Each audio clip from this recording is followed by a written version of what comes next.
नमस्कार बंधुरा कुकिंग लिजेंडे सकलके स्वागत। आबार हाजिर हয়ে গেছি দারুণ স্বাদের একটা রেসিপি নিয়ে। মিষ্টি পিঠা রেসিপি খুব কম সময় তৈরি করতে পারবেন, খেতে কিন্তু দারুণ সুন্দর। একবার তৈরি না করে খেলে আপনারা বুঝতে পারছেন না এটা কতটা সুন্দর খেতে। বানানো কিন্তু খুবই সহজ। গ্যাসের মধ্যে একটা কড়াই বসিয়ে তার মধ্যে 1 কাপ নারকেল কোড়া আর কিছুটা পরিমাণে পাটালি গুড় আমি দিয়ে দিয়েছি। এখানে আমি খেজুরের গুড় ব্যবহার করেছি। চাইলে এই জায়গায় আপনারা আখের গুড়, চিনি, বাতাসা যা আপনাদের হাতের কাছে থাকবে সেটাই ব্যবহার করতে পারেন। এখানে হাফ কাপ পরিমাণে দিয়ে দিলাম আমি মিল্ক পাউডার। মিল্ক পাউডার দিয়ে এটাকে একটা পাক তৈরি করে নেব। মিল্ক পাউডারটা কিন্তু অপশনাল, খেতে ভালো লাগার জন্য আমি দিলাম। নারকেলের নাড়ুর পাক যেভাবে তৈরি করে সেইভাবে পাকটা তৈরি করে একটা প্লেটের মধ্যে নিয়ে ঠান্ডা করতে দিলাম। অন্যদিকে একটা পাত্রের মধ্যে জল বসিয়ে দিয়েছি 2 কাপ, তার মধ্যে 1 পিঞ্চ মতো আমি নুন দিয়ে দিলাম, এই ধরুন 1/4 চামচেরও কম। তারপর জলটা ফুটে উঠলে 1 চামচ ঘি দিয়ে দিলাম। আর এই জায়গায় আপনারা কিন্তু বাটারও দিতে পারেন, সেটাও খেতে ভালোই লাগবে। এরপরে 2 ফোঁটা ফুড কালার দিয়ে দিলাম। ফুড কালারটা দিলাম শুধুমাত্র কালারটা সুন্দর দেখানোর জন্য, এর সাথে স্বাদের কোনো সম্পর্ক নেই। তারপরে ফুড কালারটা ভালো করে মিশে গেলে এর মধ্যে সুজি দিয়ে দিলাম। সুজিটা দিয়ে ভালো করে নাড়িয়ে চাড়িয়ে এর মধ্যে 1 বাটি সুজি দিয়েছি আর হাফ বাটি চিনি দিলাম। চিনির পরিমাণটা আপনারা কম বেশি করতে পারেন, আমি এখানে হাফ বাটি চিনি দিলাম। এরপরে একটা পাক তৈরি করে নিয়ে সেটা প্লেটের মধ্যে রেখে দিলাম। হালকা একটু ঠান্ডা হয়ে গেলে এটাকে আমি একটা ডো ফর্মে তৈরি করে নেব, খুব ভালো করে মেখে নিয়ে। হাতের মধ্যে একটু ঘি নিয়ে ভালো করে এটাকে থেসে থেসে মেখে নিতে হবে আর একটা স্মুথ ডো তৈরি করে নিতে হবে যাতে এর মধ্যে কোনো রকমভাবে কোনো লাম্পস না থাকে। ঠিক এইভাবে যখন আমার তৈরি করে নেওয়া হয়ে যাবে তখন এর থেকে বেশ কিছুটা বড় বড় করে লেচিগুলো কাটতে হবে। চাইলে এইভাবে শুধু আপনারা ভাজতে পারেন, সেটাও কিন্তু খেতে বেশ ভালো লাগবে। আজকে আমি একটু অন্যরকমভাবে আপনাদের সাথে শেয়ার করছি। এটার জন্য আমি এইভাবে বাটির মতো তৈরি করে নিতে হবে। তারপর এর মধ্যে নারকেলের যে পুরটা ভরেছি সেটাকে লম্বাভাবে দিয়ে দেবো। আর আপনারা চাইলে গোল শেপেও কিন্তু এটা করতে পারেন। আমি আজকে পিঠের মতো শেপ দিয়ে এটা তৈরি করে নিয়েছি। তারপরে এইভাবে হাতে তালুর মধ্যে সাহায্যে এইভাবে পুরো ভেজিটেবিল চপের মতো করে নিয়েছি। চাইলে আপনারা পিঠের মতো করতে পারেন, কিন্তু এইভাবে করলে বেশ ভালো লাগে।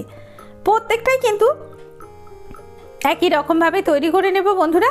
দেখুন কতটা সুন্দর লাগছে দেখতে, দেখেই মনে হচ্ছে দারুণ হয়েছে। আর এটা খেতে না জানি আরও কতটা সুন্দর। তাই আরও তৈরি করার আগে সবগুলো লেচি আমি একই রকম সাইজ করে করে কেটে নেব। সমস্ত লেচিগুলো তো কাটা হয়ে গেলে একটা একটা করে নিয়ে আমি আপনাদেরকে দেখাবো আরও একটা যে কিভাবে আপনারা তৈরি করবেন। হাতে তালুর মধ্যে এইভাবে গোল করে নিয়ে এটাকে একটা বাটির মতো শেপ দিয়ে নিতে হবে। আর এটা যত ভালো করে ঠাসা হবে তত ফাটাটা কম হবে, না হলে ধারগুলো বেশি ফেটে যেতে পারে।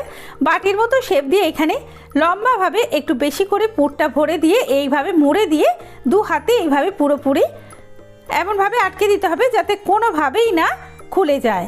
প্রত্যেকটা একই রকমভাবেই আমি কিন্তু তৈরি করে নেব বন্ধুরা। এইভাবে তৈরি করে নেওয়ার পরে আমি এখানে কিছুটা সিমই নিয়ে নিয়েছি, সেটাকে আমি ভেঙে ভেঙে নিয়েছি, একটু গুঁড়ো গুঁড়ো করে নিয়েছি। এই সিমইটা আপনাদের কাছে যদি লাচ্চা সিমই থাকে সেটা কিন্তু আরও বেশি ভালো হবে। এরপরে এগুলোকে সিমইয়ের মধ্যে কোট করে নেব। প্রত্যেকটাকে একটু জলে ভিজিয়ে নিচ্ছি যাতে কোট করতে সুবিধা হয়। কোট করে নিয়ে এগুলোকে সবগুলো একসাথে কোট করে নেব বন্ধুরা। অবশ্যই রেসিপিটা একবার তৈরি করবেন আর কেমন লাগলো কমেন্ট করে আমাকে জানাবেন। আপনাদের মূল্যবান মতামত আমাকে আরও ভালো ভিডিও দিতে উৎসাহিত করবে, অনুপ্রাণিত করবে বন্ধুরা। ভিডিওটা ভালো লাগলে একটা লাইক করার অনুরোধ করলাম আর ফ্রেন্ডস আর ফ্যামিলি সার্কেলে শেয়ার করার জন্য আরও একবার অনুরোধ করলাম। দেখুন বন্ধুরা সবগুলো আমি একই রকমভাবে তৈরি করে নিয়েছি। সবগুলো যখন তৈরি করা হয়ে যাবে তখন গ্যাসের মধ্যে একটা প্যানের মধ্যে আমি বেশ কিছুটা পরিমাণে তেল দিয়ে দেবো। তেলটা ভালোভাবে গরম হয়ে গেলে এর মধ্যে তৈরি করে রাখা পিঠেগুলো একটা একটা করে দিয়ে ভেজে তুলে নেব। আর একদম লালচে করে ভেজে নেবো। গ্যাসের ফ্লেমটাকে মিডিয়ামে রেখে ভাজতে হবে, তাহলে পিঠেগুলো খেতে বেশ ভালো লাগবে বন্ধুরা। অবশ্যই করে তৈরি করবেন আর কেমন লাগলো জানাবেন। ভালো লাগলে প্লিজ আমার চ্যানেলটা সাবস্ক্রাইব করার অনুরোধ রইল। এইভাবে প্রত্যেকটা পিঠে কিন্তু আমি তৈরি করে নেব। উল্টে পাল্টে পিঠেগুলোকে তৈরি করে নিতে হবে যাতে 2 পিঠ খুব সুন্দরভাবে ভাজা হয়ে যায়।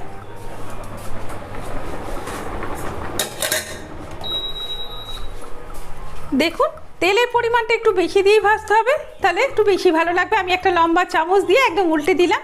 এইবারে আমি এগুলোকে তুলে নেব। এইরকম একটা জালি নিয়ে, ছাঁচা নিয়ে এইভাবে তুলে নেবেন, যাতে পুরো তেলটা সুন্দর করে ঝরে যায়। বাকিগুলো আমি একই রকমভাবে ভেজে নেব।